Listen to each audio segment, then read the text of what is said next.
Bueno, Víctor y Luis Machado siguen arriba, muy bien. Parte de la filosofía que juzga la distinción entre el bien y el mal, ¿sí? 20 personas contestaron que la ética. Muy bien, esa es la que nos permite desde la filosofía establecer qué está bien y qué está mal. Siguiente.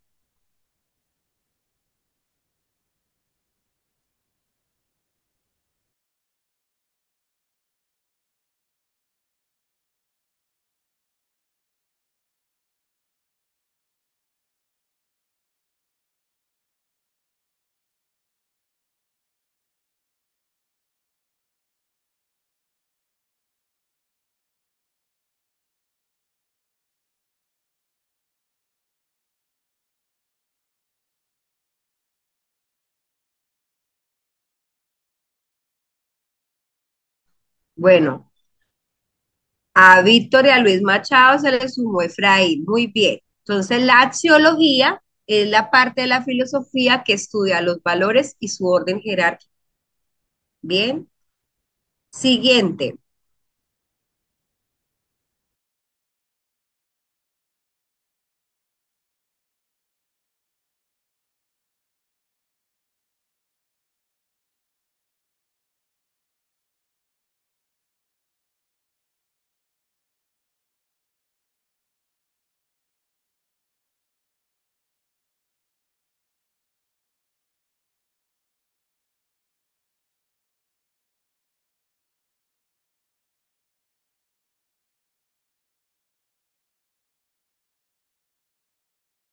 Muy bien, Silvia.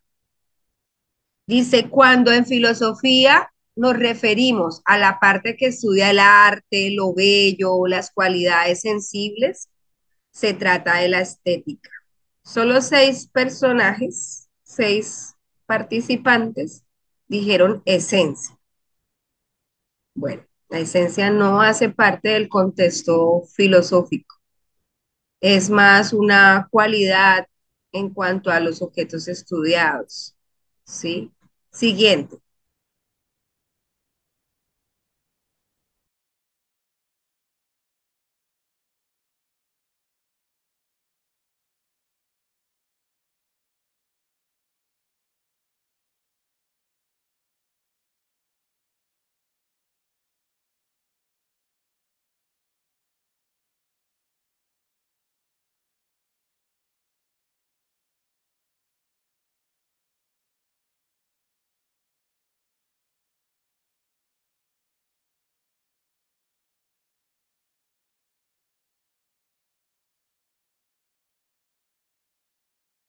Bien.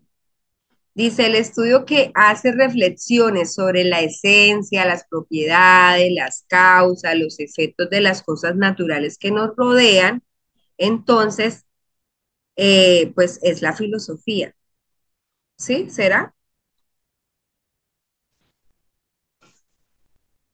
¿Qué entendemos por etimología, muchachos? Hace parte del campo semántico filosófico, la etimología. Es como el Está estudio de origen de las palabras individuales. muy bien, eso es más de allá de la parte semántica, lo lingüístico, ¿sí? Pero estamos hablando del campo semántico filosófico. Y vamos a la última que pues ya la hemos trillado, ya la conocemos, espero que todos saquen 100%.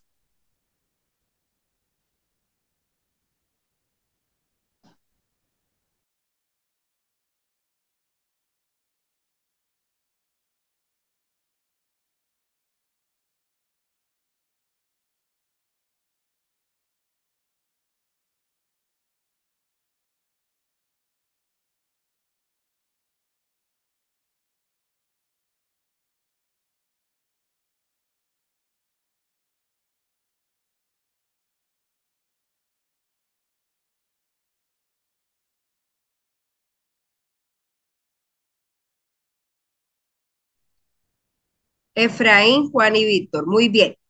Entonces, ya en la clase anterior habíamos hablado de los prefijos y los sufijos. Y decíamos que esta palabra está conformada por un prefijo y un sufijo. El prefijo filo, ¿qué significa?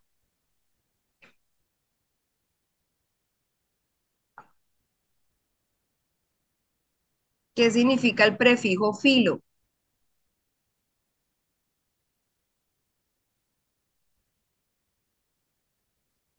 Amor. Amor. Y el sufijo Sofía, ¿qué significa? Sabiduría. Sabiduría. Muy bien. Vamos a finalizar, ¿sí? Un 46% de precisión. Bueno, eso quiere decir que todavía nos falta como estudiar un poco más. No sé si estudiaron el documento que les dejé, pero que eso no se quede allá guardado. Bien. Y el podio es para Efraín, Juan y Víctor. Muy bien, felicitaciones. Entonces voy ahora a compartir las diapositivas de hoy. Vamos a empezar muy juiciosos a evacuar más preguntas. Vamos a dejar de compartir aquí un momento para compartir las diapositivas. Me dicen si las pueden ver. ¿Las están viendo? Sí, señora. Sí, señora. Listo, Señora, listo. Bueno, entonces vamos a hacer estas. Primero, ¿quién me quiere ayudar a leer? El que quiera. Está cortico el texto. Karen, dale, Karen. Si te cansas sin amar, eso no significa que después no amarás a la persona con la que te casas. Si te casas con la persona que amas, eso no significa que siempre amarás a esa persona. La cantidad de divorcios en promedio es bastante baja en muchos países que tienen matrimonios arreglados. Y la tasa de divorcios es bastante alta en países en donde la gente basa su decisión en casarse en el amor. Bueno, ¿a qué se refiere esa frase de matrimonios arreglados? Matrimonios arreglados es como cuando por familia una persona dice, bueno, yo tengo a mi hija y usted como es poderoso y tiene un hijo, hagamos que ellos dos se casen por intereses. Sí, por intereses, muy bien. Dice, tomado y adaptado de Hammond, dice, acepto a este hombre solo en la riqueza, del New York Times. Listo, entonces vamos a las preguntas. Primera pregunta, dice en el texto, la oración, la tasa de divorcios es bastante alta en países donde la gente basa su decisión de casarse en el amor. Es A, una causa, B, una razón, C, una objeción, D, una tesis. Recordemos que es una objeción. Una oposición. Muy bien. ¿Y una tesis qué es? es la idea central, la idea en que se basa todos los argumentos. La idea Muy principal. bien. Entonces, ¿eso qué será? La tasa de divorcios es bastante alta en países donde la gente basa su decisión de casarse en el amor. Miremos aquí en el chat cuáles son las respuestas. A ver.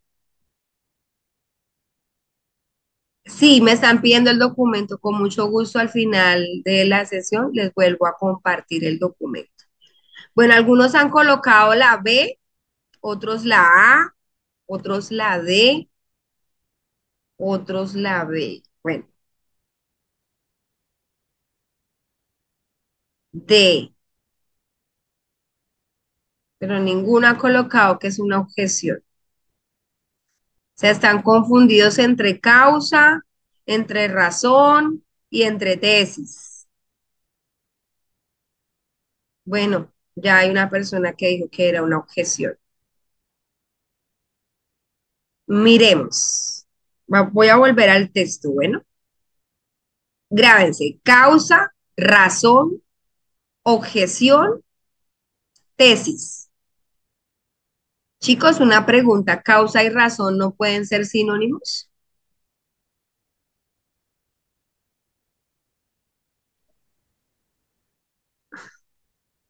No creo. David, ¿está qué habla? Bueno, vamos a mirar. Entonces, una razón. ¿Cuál creen ustedes que sea la diferencia entre causa y razón? Que la razón es como el porqué de algo y la causa es como una premisa de algún evento. Pues. Bueno, una estrategia que nosotros siempre debemos hacer, sobre todo cuando las frases son tan largas porque tienden a confundirlo a uno, porque tienen algunos distractores. Es importante que nosotros parafraseemos con nuestras propias palabras, nos hablemos y digamos, bueno, lo que aquí dice básicamente es esto. ¿Quién es capaz de reducirme esa frase a lo principal, lo que está entre comillas? La tasa de divorcio es bastante alta, eh, donde la gente basa su decisión en casarse en el amor. Bueno, resumamos las más todavía. Que es más probable que la gente que se casa por amor, o es más propensa la gente que se casa por amor a divorciarse. Muy bien. Háganlo lo más sencillo posible, porque la estrategia que tienen los señores del IFES es entre más largo, más se enreda uno para llegar a la respuesta. Entonces, simplemente usted háblese a sí mismo y sintetice lo más que pueda esa frase. Entonces, hey, los que se casan con el amor son más propensos a divorciarse.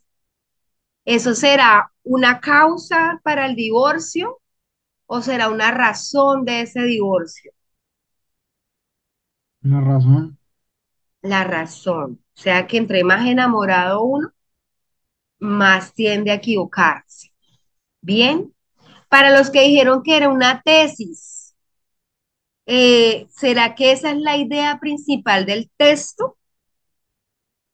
Vamos atrás, voy a ir atrás un momento. ¿Esa será la idea principal del autor? Dice, si te casas sin amar, eso no significa que después no amarás a la persona. Eso no significa que después me voy a enamorar, ¿sí? Y si te casas con la persona que amas, no significa que después vamos a dejar de amar, ¿cierto? Y pues asegura que la cantidad de divorcios es bastante baja en los países donde los matrimonios son arreglados y la tasa de divorcio es más alta, donde la gente se casa por amor, ¿sí? Y abajo dice, acepto a este hombre sobre la riqueza. Muchas veces las fuentes también nos dicen algo sobre la idea principal del texto. ¿Cuál creen ustedes que sea la tesis? Si esa fuera la pregunta que nos estuvieran haciendo.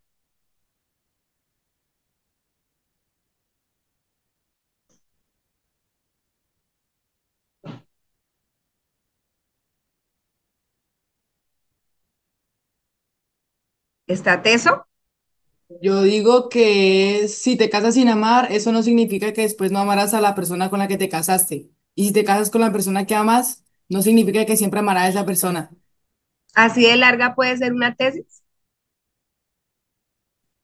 ¿Qué es una tesis? Recordemos.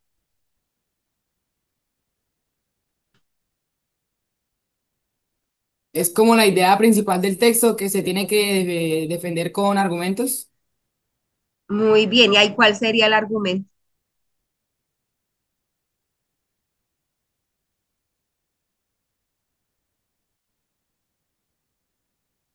Pues Hay un, ahí el argumento es que la cantidad de divorcio en promedio es bastante baja en muchos países de matrimonios arreglados.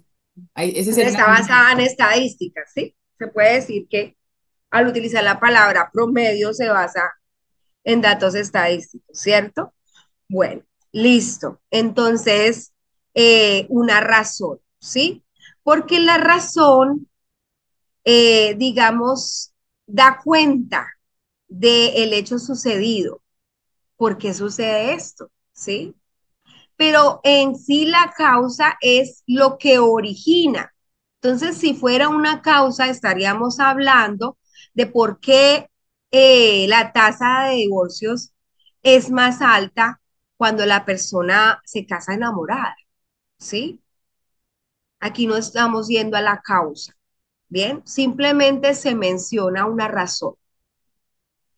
Listo. Dice así, ¿cuál de las siguientes opciones contradice una de las afirmaciones del autor? A, en muchos países el divorcio no está permitido. B, en muchos países el divorcio está permitido. C, en muchos países que tienen matrimonios arreglados, el divorcio es común. D, en muchos países que tienen matrimonios arreglados, el divorcio no es común. Está supremamente clara la respuesta, ¿cierto? Voy a mirar ahí las opciones de respuesta que me están colocando. Si identificamos la tesis, podemos llegar a esta respuesta. La tesis es lo que defiende el autor, pues vamos a ir en la antítesis, ¿sí? Lo que contradice esa afirmación. A ver, unos dicen que es la D, otros que la C. Se inclinan más entre la C y la D.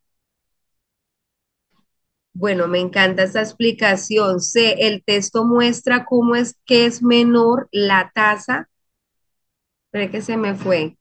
¿Cómo es que es menor la tasa del divorcio si el matrimonio es arreglado? Muy bien, eso es lo que afirma el autor. Entonces tendríamos que buscar todo lo contrario. O sea que en este caso la respuesta es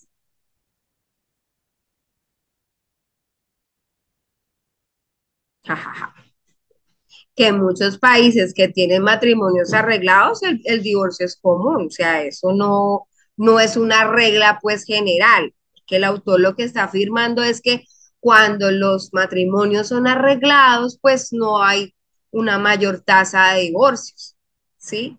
Todo lo contrario sería que en muchos países el divorcio es más común cuando son arreglados. Bien, vamos a la siguiente.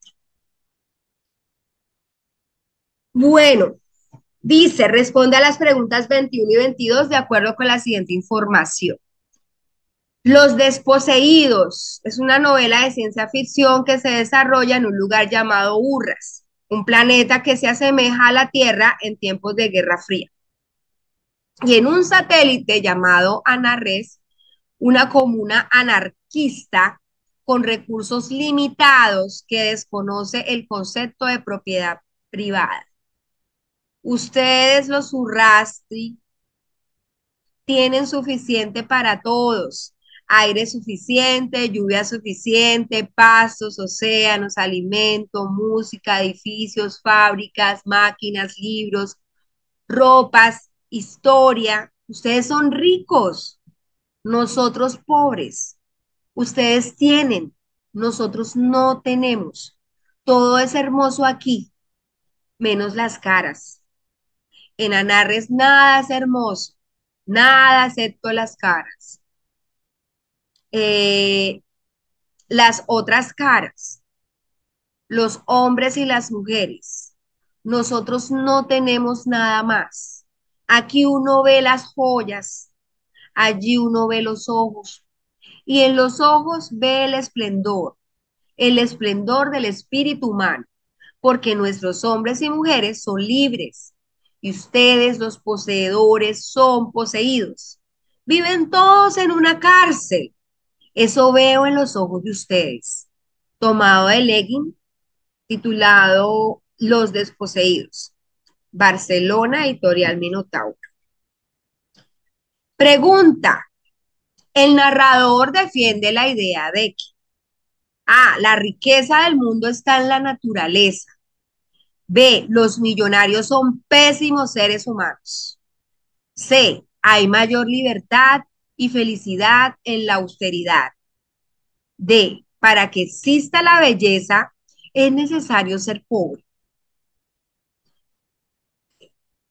Yo creo que, bueno, para los que están desde PCs, pueden tomar pantallazo, ¿sí? Y para que podamos volver entonces a la lectura.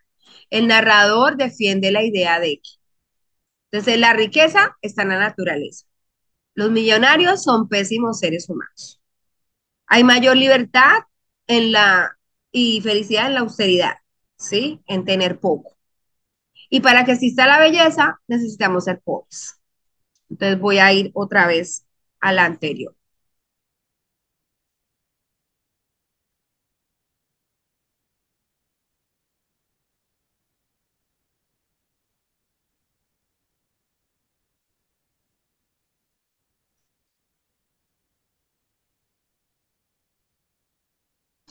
Dice, aquí uno ve las joyas, allí uno ve los ojos y en los ojos ve el esplendor, perdón, esplendor, el esplendor del espíritu humano. Cuando hablamos del espíritu humano, ¿a qué nos estamos refiriendo?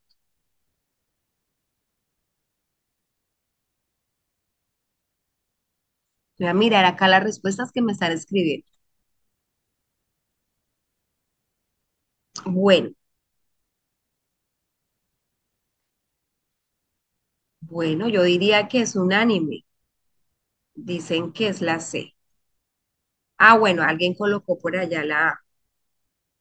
Dice que está entre la A y la C.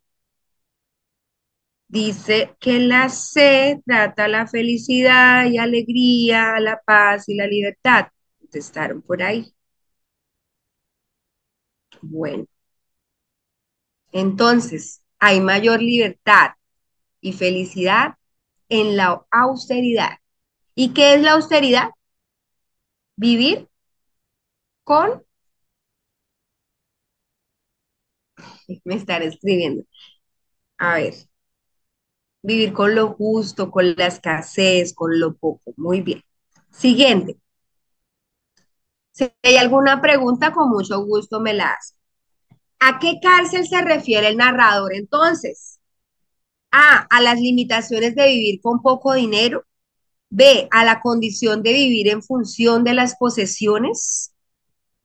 C, a la esclavitud de vivir en una tierra de personas infelices. D, a la restricción de vivir sin poder salir de la tierra de Urras. Está clarísimo. Vamos a mirar acá. A ver, yo creo que sí le atina. Bien, muy bien. Muy bien. Muy bien, María Paula. Muy bien, Víctor. Muy bien, Silvia. Muy bien. Entonces es eso, o sea, ¿qué es lo contrario de la austeridad? Las posesiones, ¿sí?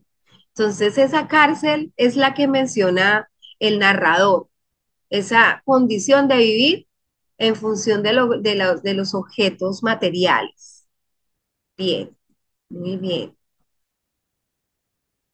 Listo. Vamos entonces a la siguiente. Esta sí voy a pedir que la lea un estudiante, el que quiera.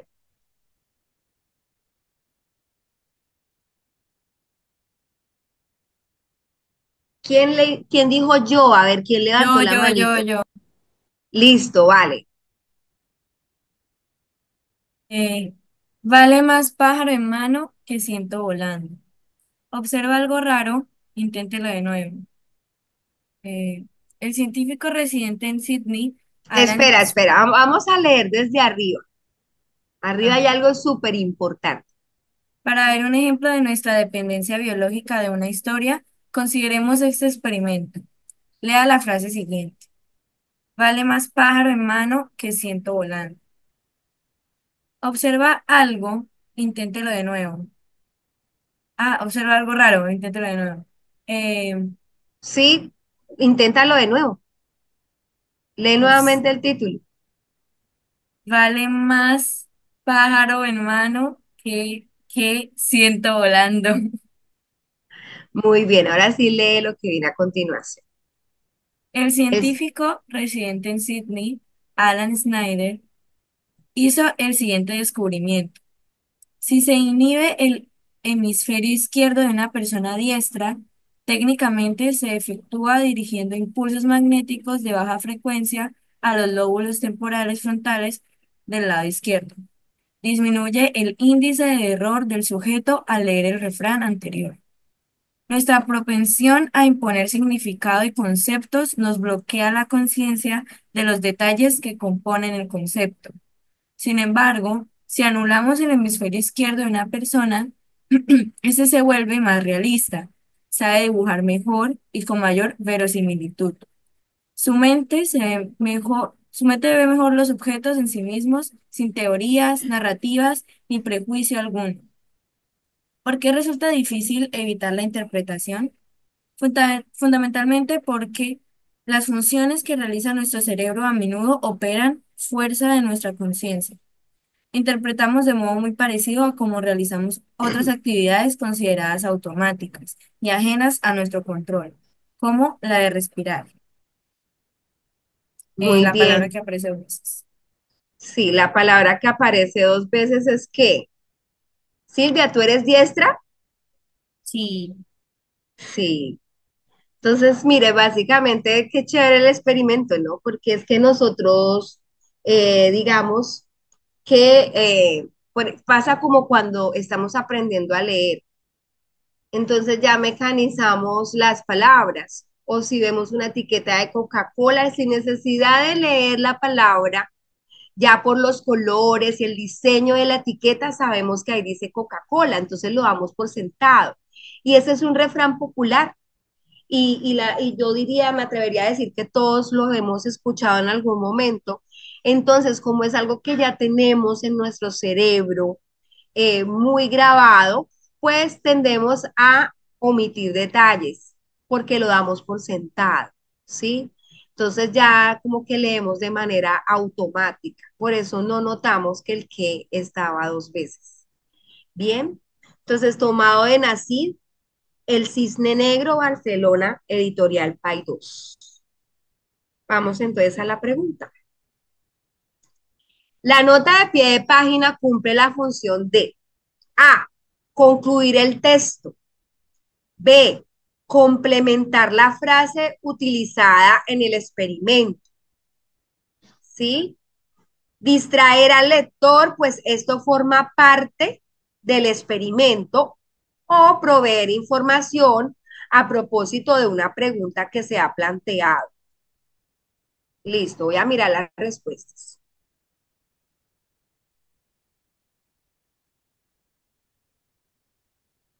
Bien. ¿Será que ese pie de página? Bueno, habría también que preguntarnos si ustedes sí saben qué es un pie de página. Yo doy por sentado que sí, aunque es peligroso dar por sentado las cosas. ¿Sí? Ahorita lo vamos a mirar nuevamente. Entonces, ¿será que es para concluir el texto, para complementar la frase del experimento, para distraer al lector o para proveer más información a propósito de la pregunta? ¿Sí? Bueno, voy a mirar las respuestas. Bueno, no sé por qué les ha costado. Dicen que la B, otros dicen que la C y otros dicen que la A. Bueno, voy a ir otra vez al texto y quiero que ustedes miren cuál es el pie de página y cómo lo identifico.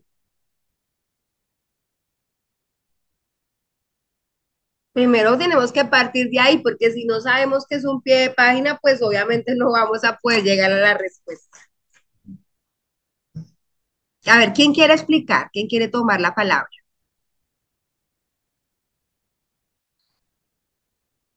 Partamos de ahí. ¿Qué es un pie de página y cómo lo identifico en el texto?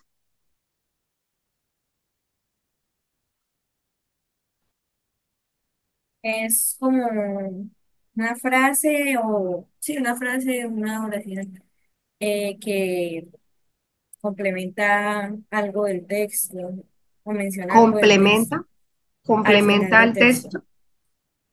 Bueno, Pues, no sé. los pies de página aparecen al final del documento como una nota aclaratoria. Todos los pies de página se enumeran para que podamos saber a qué momento o fragmento del texto se están refiriendo. Por eso es que está enumerado, dice entre paréntesis uno, y abajo el uno equivale a la nota aclaratoria, ¿sí? Los pies de página son notas aclaratorias. Dice la palabra que aparece dos veces. Entonces, teniendo en cuenta pues la idea del experimento, para que entonces este autor coloca al pie de página, para concluirlo, para complementar esa frase que estaba arriba, complementar es agregar más información al texto, pero ¿será esa la intención? ¿O será un distractor? ¿O será que provee más información a propósito pues de la pregunta que se planteó? Por si alguno de pronto tenía alguna duda de por qué se repite la palabra que. Voy a mirar.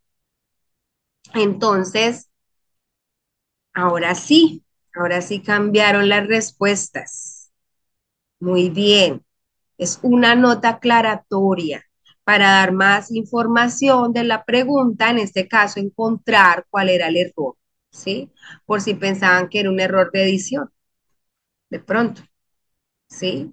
Bueno, entonces proveer información a propósito de esa pregunta planteada al inicio del texto. Vamos a la siguiente. La afirmación interpretamos de modo muy parecido a cómo realizamos otras actividades consideradas automáticas y ajenas a nuestro control.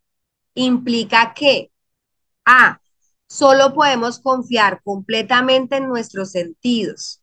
Por ahí hay un filósofo que dice que nuestros sentidos nos engañan. B, no debemos confiar nunca en lo que concluye nuestro cerebro. C, nuestras interpretaciones no dependen totalmente de nuestra voluntad, ¿sí? Pensemos en la palabra automática. D, la capacidad de interpretar representa un peligro para las personas.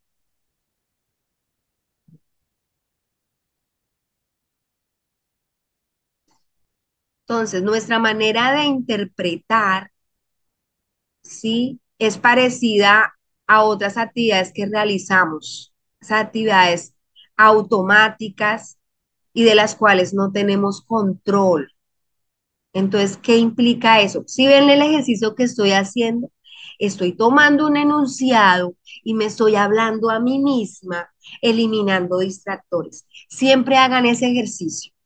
Voy a mirar las respuestas.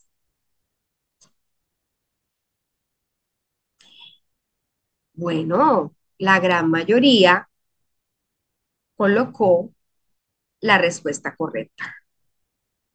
Nuestras interpretaciones, como bien lo dice en el enunciado, no dependen de nuestra voluntad, ¿sí? Es decir, que son ajenas a nuestro control.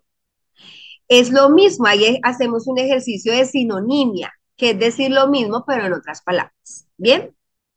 Bueno, según el texto, el hecho de que una persona se vuelva más realista, porque lo dice el texto de manera literal, es un motivo para que no se le anule el hemisferio izquierdo de su cerebro. Es una consecuencia de anular el hemisferio izquierdo de su cerebro. Es un efecto de aprender a dibujar mejor y con mayor verosimilitud. ¿Qué significa la palabra verosímil?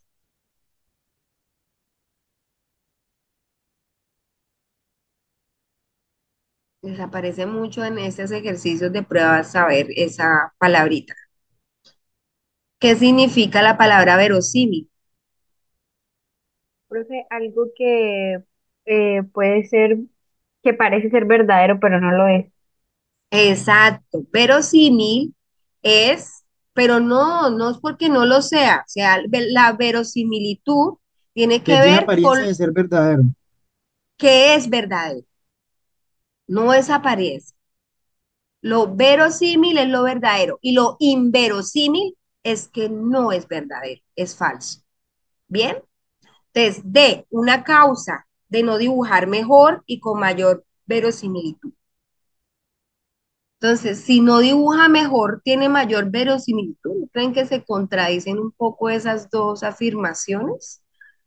Voy a mirar las respuestas que me están escribiendo.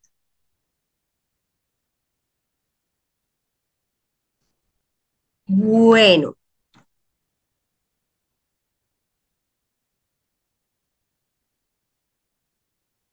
lo que se nos hace lógico. La B, una consecuencia de anular el hemisferio izquierdo de su cerebro.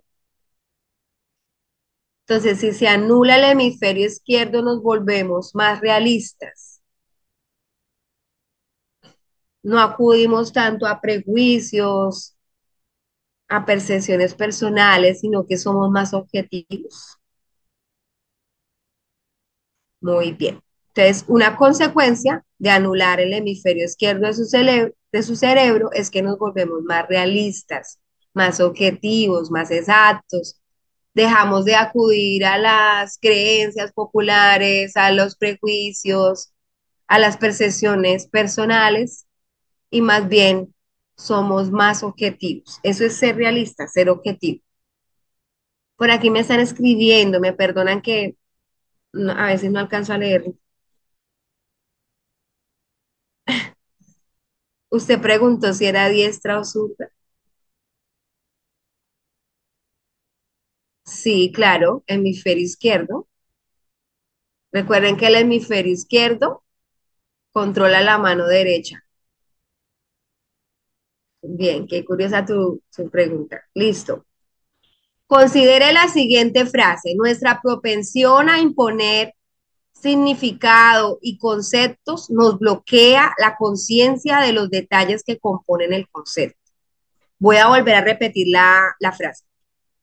Nuestra propensión a imponer significado y conceptos nos bloquea la conciencia de los detalles que componen el concepto.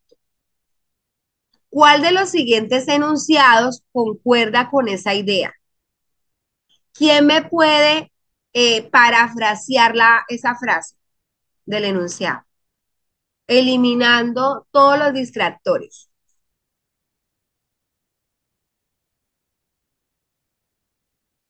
Sintetizando lo mayor posible, sin dar tanta vuelta. La frase que está entre comillas. Sin miedo al éxito, no importa si nos equivocamos. Que a veces omitimos detalles por imponer nuestras ideas que no leemos bien o no interpretamos bien. Muy bien, entonces cuando imponemos el significado basándonos pues en nuestros conceptos, en nuestros prejuicios, lo que hemos venido diciendo, entonces bloqueamos detalles y damos por sentado lo que dice, que fue lo que pasó al leer la frase, ¿cierto? Entonces, ¿cuál de estos enunciados concuerda con esa idea de que omitimos detalles, los bloqueamos? A, la observación está siempre condicionada por las creencias que tenga cada observador. B, solamente quienes tienen conceptos acertados pueden observar detalles con más precisión. C, la capacidad de observar el mundo depende de la atención que se tenga a los detalles. Y D, concientizarnos de nuestras creencias hace que se bloquee nuestra propensión a imponer significado. Qué interesante. Hay mucho por analizar ahí, muchachos. Observación condicionada por creencias. Conceptos acertados. Ojo con las palabras absolutas. Una de las, digamos, claves de lectura crítica es que desconfiemos de toda palabra absoluta, como siempre, solamente. ninguno. Bueno, miremos los que están ahí presentes en las opciones de respuesta. Voy a mirar, ya me están escribiendo. Dice, a ver,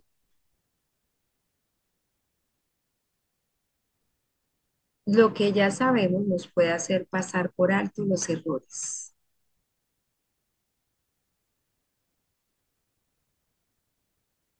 Bueno, pero contesten, solamente una personita ha escrito. Dos.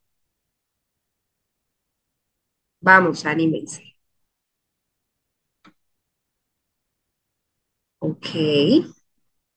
Entonces la mayoría contesta la C. Hay una personita que contesta la D. Concientizarnos de nuestras creencias bloquea nuestra propensión a imponer significados. Entonces, si nosotros somos conscientes de las creencias, no imponemos significados. Qué interesante. Bueno, pues déjenme decirle que la observación está condicionada por las creencias, ¿sí? Y fue lo que evidenciamos en el experimento, ¿sí? Cuando Silvia leía, digamos que la observación estuvo condicionada por esa frase popular que ya todos conocemos, más vale pájaro en mano que ciento volando. Bueno, uno dice que 100 volando, pero como es eh, es algo que ya hace parte, ¿sí? De nuestra creencia popular o de nuestros dichos y refranes populares, pues entonces eso condiciona nuestro nivel de observación y fue lo que le pasó a Silvia y a todos nos pasa. Créanme que yo estoy 100% segura de que el experimento surtió el mismo efecto en todos los que estábamos leyendo el texto. Entonces, eh, no sé si hay alguna pregunta al respecto. ¿Qué horas tenemos? Faltan 10 minutos, profe. Faltan 10 minutos. Excelente. Bueno, dice, responda de la 27 a la 29 de acuerdo con la siguiente información. Supe que había sucedido algo irreparable en el momento en que un hombre me abrió la puerta de esa habitación de hotel y vi a mi mujer sentada al fondo, mirando por la ventana de muy extraña manera. Fue a mi regreso de un viaje corto, solo 4 días por cosas de trabajo, dice Aguilar, y asegura que al partir la dejó bien.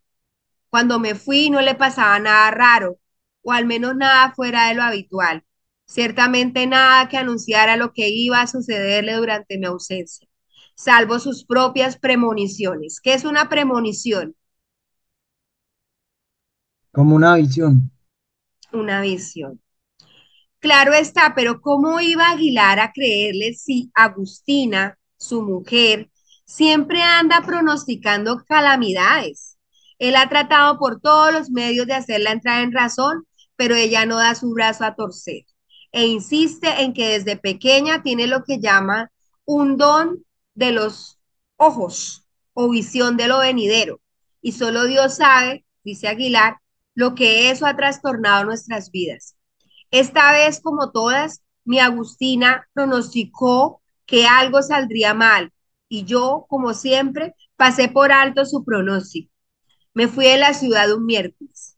La dejé pintando de verde las paredes del apartamento. Y el domingo siguiente, a mi regreso, la encontré en un hotel al norte de la ciudad, transformada en un ser aterrado y aterrador al que apenas reconozco. No he podido saber qué le sucedió durante mi ausencia, porque si se lo pregunto me insulta. Hay que ver cuán feroz puede llegar a ser cuando se salta. Me trata como si yo ya no fuera yo y ella ya no fuera ella. Intenta explicar a Aguilar y si no puede es porque él mismo no lo comprende.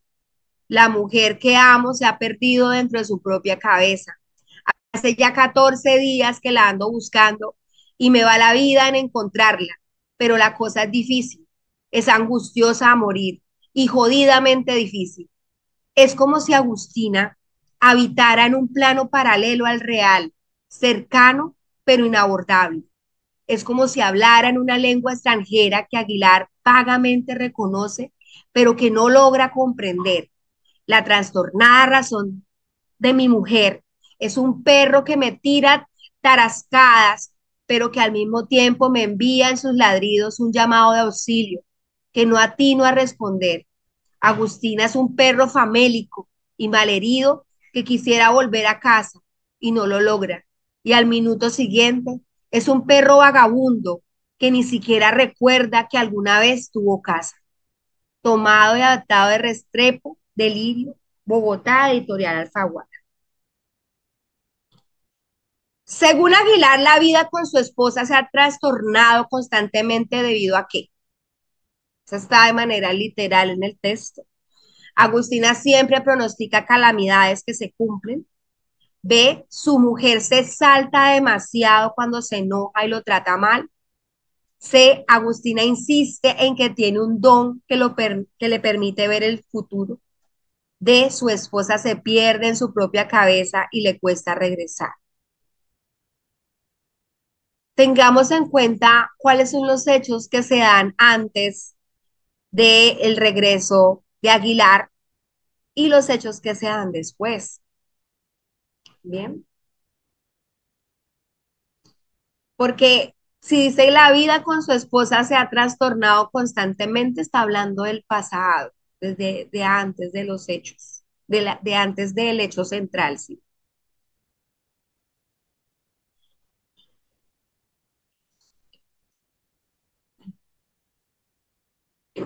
Bueno, nos dicen que la D, otros que la C, otros que la A.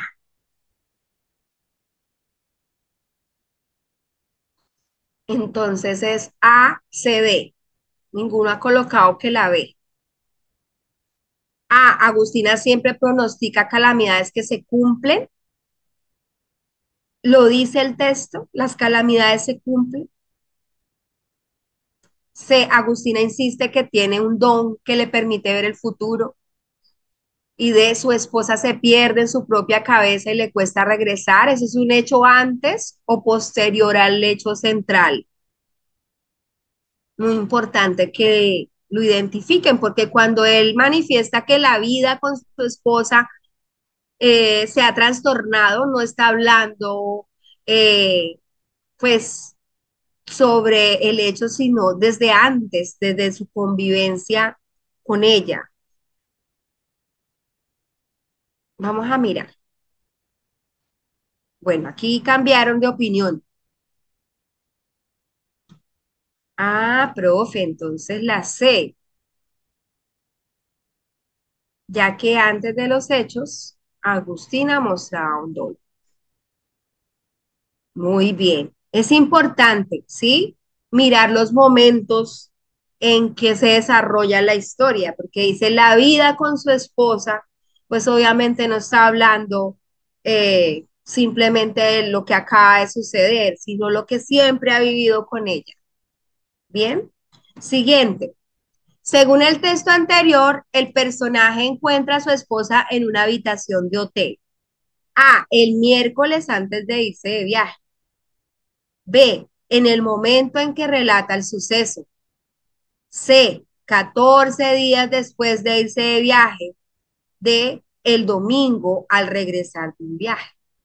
Eso es súper, súper literal, ¿no?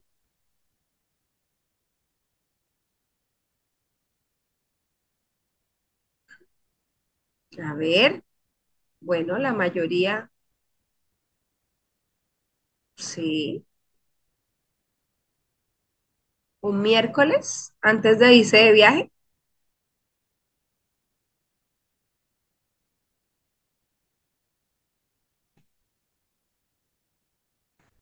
Muy bien. Bueno, la gran mayoría colocó que la D.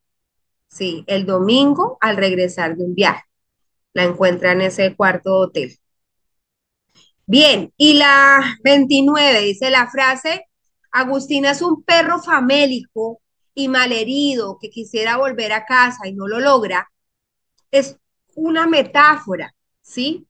¿Por qué es una metáfora?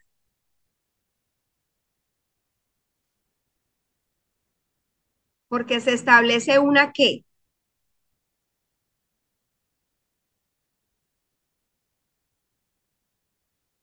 ¿Qué es una metáfora, muchachos? Bueno, acá me están escribiendo. ¿Una conexión? ¿Qué es una metáfora? Ya vimos las figuras literarias y quemamos bastante tiempo en ello. Y todavía nos cuesta definir qué es una metáfora.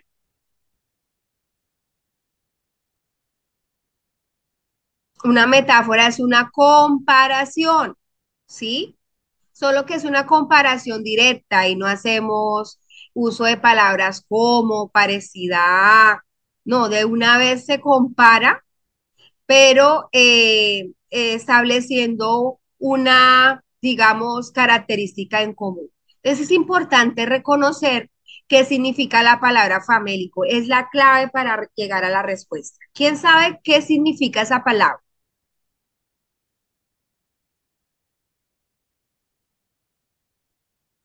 Famélico.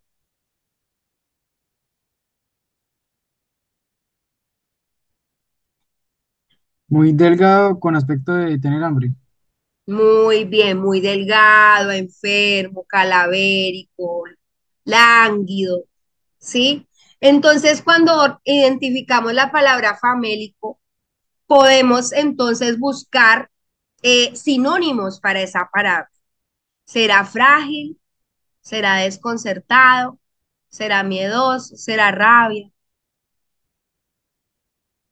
Fácil, ¿cierto? Entonces, la clave es identificar el significado de la palabra. Entonces, si sabemos que famélico significa frágil, debilucho, ¿sí? Podemos establecer más rápidamente cuál es la respuesta.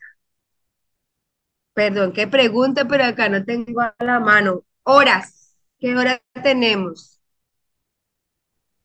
Las 8, profe. A 8:00. Las 8 en punto. Bueno, muchachos, yo espero que este ejercicio de hoy les haya servido. Ahí tengo 500 lecturas. La idea es que las evacuemos todas. En la próxima semana vamos a hablar nuevamente de infografía. Eh, Voy entonces a los que me pidieron el documento, volvérselos a compartir, el de los prefijos y sufijos. Bien. Ah, no, se lo estoy compartiendo esa a Catalina. Bueno, ya se lo compartí a todo el grupo. Me dicen si les llegó. Y a desempolvar esos términos, ¿bien? Importante que no los dejemos ahí guardados. Creo que apenas está subiendo. ¿Sí? ¿Ya les llegó?